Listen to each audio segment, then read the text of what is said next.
Né? A intenção hoje é a gente visitar ou revisitar essa questão das metas de qualidade que nós começamos no encontro passado. Essa é uma das chaves da nossa disciplina e que tem por objetivo, né, a gente se preparar aí na escolha de boas metas. A gente fez uso, né, da parábola da escolha consecutiva de metas com a construção de uma escada, que a gente quer que leve a gente longe e que tem que ser construída degrau por degrau de forma sólida para que a gente possa ir cada vez mais longe. E aí nós colocamos, na verdade, no encontro passado, que isso se transforma em 7 características, né, que as metas devem ter, e nós trabalhamos as 3 primeiras, né, as metas serem específicas, serem mensuráveis e serem viáveis. Né? Quem não esteve ou não lembra, ou está assistindo agora só em vídeo, né, a gente recomenda então que reveja o vídeo do encontro passado. Nós não vamos repetir o mesmo conteúdo. O que nós vamos fazer hoje é completar essas 7 características, né, com as 4 letrinhas restantes. Então nós vamos colocar que as metas têm que ser relevantes, elas têm que ser temporizadas, elas têm que ser individuais e elas têm que ser positivas. Nós vamos explicar cada um desses conceitos e ilustrar com algumas frases, da mesma forma como fizemos com as outras características. A primeira característica, então, é a relevância. O contrário de relevante é irrelevante. Quando a gente se propõe uma meta, para que ela nos leve para frente e para cima, ela precisa ser relevante. Se a gente escolher uma meta irrelevante, né, do tipo, eu vou me alimentar amanhã, para a maioria das pessoas, é uma meta irrelevante. Ela só é relevante para alguém, por exemplo, que sofra de anorexia ou esteja numa greve de fome, né? O que mostra que depende, né, na verdade, da situação de cada um. Mas, em geral, né, o que vale é que a meta que a gente se propõe a fazer, ela tem que ter alguma característica de desafio, né? De alguma forma, ela tem que exigir da gente alguma superação. E a gente precisa ser sábio para analisar se aquilo que a gente escolhe como desafio é grande demais ou pequeno demais. Se a gente exemplificar, por exemplo, com exercício físico, né? Então, cada um tem um ritmo, né? Quem nunca fez nada, se escolher correr uma maratona, provavelmente vai infartar, né? Se não desistir antes, né? Se a gente pega alguém que faz periodicamente esse tipo de exercício, então, obviamente, o que é relevante passa a ser diferente. O que a gente recomenda é que, se a meta que você pensou for grande demais, não tem problema nenhum em dividir ela, como nós explicamos já, em pedaços menores, em vez de uma meta ter várias. Da mesma forma, se aquilo que você está querendo fazer é simples ou pequeno demais, então você pode, no mesmo degrau da escada, executar várias dessas ações. E para a gente ilustrar esse conceito, né, então, a primeira frase que nós temos aqui é de autor desconhecido, nos lembra que boas coisas nunca vieram da zona de conforto. Né? Essa questão da escolha da meta relevante é exatamente a técnica, né, para a gente sair da nossa zona de conforto. Se a gente escolher uma meta que não é desafiante, que não é relevante, Então a gente vai continuar nessa zona de conforto ou de desconforto. É um jogo de palavras. Outra questão que é importante que o Peter Drucker nos lembra, consultor aí empresarial falecido no começo desse século, que diz que não há nada tão inútil quanto fazer eficientemente o que não deveria ser feito. Né? Quando a gente escolhe uma meta irrelevante, né, nós podemos ser tão eficientes quanto a gente queira, do ponto de vista de atingir os nossos objetivos, isso não vai servir para nada. E Augusto Cury, né, psiquiatra contemporâneo, diz que não há céu sem tempestades, nem caminho sem acidentes. Não tenha medo da vida. Tenha medo de não vivê-la intensamente. A gente precisa se jogar nessa estrada, nessa escada e batalhar. É claro que vai chover, nós vamos nos molhar, pode até cair granizo, podemos escorregar, mas a gente deve continuar. Esse conceito existe desde a antiguidade, né? O Pitágoras já disse, né, que é para a gente escolher sempre o caminho que pareça o melhor, mesmo que seja o mais difícil. E diz ele que se a gente escolher o caminho mais difícil de forma continuada, então isso vai se tornar um hábito. E na medida em que se tornar um hábito, a escolha desses caminhos se tornará cada vez mais fácil, mais agradável, justamente pela sensação de termos atingido as nossas metas. E mais uma frase do Chaplin, que diz assim, que os vossos esforços desafiem as impossibilidades. Lembrai-vos de que as grandes coisas do homem foram conquistadas do que parecia impossível. O que é relevante tem essa característica. A segunda característica das metas é que ela precisa ser temporizada, né? Ela está de alguma forma relacionada com o tempo. Então, quando a gente escolhe fazer determinada ação, nós precisamos tomar essa decisão de até quando a gente pretende completar essa atividade, essa ação, essa meta. A gente tem que, então, considerar, na verdade, a quantidade de tempo que a gente vai usar.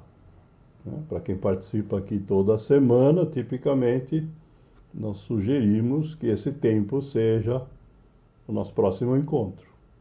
Mas isso é apenas uma sugestão. Né? Você pode escolher metas maiores e dividi-la em ações menores, ou pode, eventualmente, em uma semana, fazer mais de uma meta. Essa questão de relacionar a meta com o tempo, né, é crucial para que a gente, de fato, tenha o compromisso de completar a meta dentro de um determinado período. Né? Se a gente não fixar um tempo para a execução da meta, então provavelmente nós vamos, por preguiça, esquecimento ou outras explicações não muito boas, né, deixar de fazer ou não fazer no timing adequado.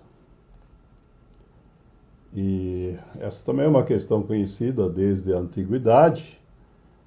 A gente tem aqui uma frase do Confúcio que diz: não importa o quanto você vá devagar, desde que não pare. A velocidade com que cada um anda depende do treino de cada um, né? Fazendo analogia com a escada, né? Com a força das pernas de cada um, com o treino que tem. Mas, se estiver andando, não importa a velocidade, estará progredindo. Só não pode parar. O Eckhart Tolle nos lembra que a gente deve esquecer a situação na qual a gente está vivendo e prestar atenção na nossa vida. E ele diz assim: tua situação de vida existe no tempo. Nossa situação vem de um passado e caminha para um futuro. Mas diz ele, tua vida é agora. Tua situação de vida, o passado e o futuro, diz ele, é assunto da mente. É o que nós pensamos a respeito do passado e imaginamos a respeito do futuro. Mas que não existe, né? Nós só temos o agora. Essa questão do tempo e do agora, nós vamos ver ainda, relaciona essa questão das metas também com a espiritualidade. Uma outra forma de ver isso é essa frase do rabino carioca Newton Bonder, que diz que o tempo é a maneira que a natureza tem de não permitir que tudo aconteça de uma única vez. Se o tempo não existisse, então tudo que acontece teria que ser simultâneo. Isso seria muito difícil para a gente. E voltando no Tolle, diz ele, as pessoas não percebem que o agora é tudo que existe. Não há passado ou futuro, exceto como uma memória ou uma antecipação em sua mente. E concluímos esse bloquinho aqui com outra frase do Newton Bonder, que diz que tudo nesta vida demora sempre mais do que nós imaginamos, menos a própria vida. Essa questão também foi abordada pelo Steve Jobs. Ele disse que quando você faz em fração de segundos o que os outros levariam horas para fazer, parece mágica. Na medida em que a gente se capacita, se treina, etc., a gente acaba desenvolvendo habilidades que, para quem não se envolveu nesse processo, acabam parecendo magia mesmo. A terceira característica das metas que a gente vai colocar hoje aí para completar as 7, lembrando que são 4 hoje, então essa é a terceira de hoje, é que a meta tem que ser individual, porque nós não temos nem a capacidade, nem o direito, nem o poder de escolher metas que tenham que ser cumpridas por outras pessoas. Então, quando a gente escolhe uma meta, ela tem que girar dentro da nossa capacidade. Somos nós que temos que dar início e completar a meta. E a capacidade de completar a meta tem que depender apenas da gente. O exemplo talvez clássico disso é aquela famosa meta: eu preciso conversar mais com uma determinada pessoa, seja da minha família ou de um outro círculo social. Mas pode ser que ela não queira falar comigo. Então a minha meta não pode ser falar com a pessoa. A meta pode ser, para que seja individual e depender apenas de mim, fazer o convite, para que essa conversa aconteça. Se ela vai acontecer ou não está no nosso controle. Portanto, não pode fazer parte da meta. E para ilustrar essa ideia, também temos aqui algumas frases. A primeira é do Confúcio, que diz que não são as ervas más que afogam a boa semente, e sim a negligência do lavrador. É muito comum a gente se propor as metas individualmente e depois, se a gente tem alguma dificuldade, ilustrado aqui pelo afogar a boa semente, que é a boa meta que a gente escolheu, a gente tem uma tendência a colocar a justificativa de que no meio do caminho, no meio da escada, nós encontramos ervas más, né? Causas externas que de alguma forma nos impediram de atingir a meta da forma como a gente se propôs. Mas o que o Confúcio diz que, na grande maioria das vezes, o que acontece é que quem plantou a semente, né, o lavrador da frase, é que acaba sendo negligente, a gente mesmo. A Katharine Hepburn, uma famosa atriz americana aí do século XX, disse que se você quer mudar atitudes, você tem que começar com uma mudança de comportamento. E mudar o comportamento também é uma questão individual. E o Ralph Emerson, poeta americano também, já citamos muitas vezes, né, diz que a gente precisa analisar o comportamento através das atitudes. Não adianta justificar, explicar, vale o que a gente faz. Diz o Emerson, suas atitudes falam tão alto que eu não consigo ouvir o que você diz. Não adianta querer explicar, tem que fazer. E a última característica que nós vamos colocar hoje, para completar as 7, é que as metas devem ser positivas. Isso é derivado aí de algumas técnicas da psicologia. A gente colocou desde o começo o uso da imaginação para a gente escolher os nossos objetivos. E o que a gente está dizendo aqui é que nós teremos que fugir daquilo que é negativo. Toda vez que a gente começa com uma frase que contém uma negação, né, a gente já está, de alguma forma, boicotando o que a gente quer atingir. Porque a gente acaba, como no resto da frase, colocando aquilo que a gente não quer fazer. Então, é uma questão aí da gente reformular as nossas metas de tal forma que elas sejam positivas. Isto é, elas devem, no enunciado, conter uma descrição daquilo que a gente quer atingir e não daquilo que é negativo e que a gente quer sair.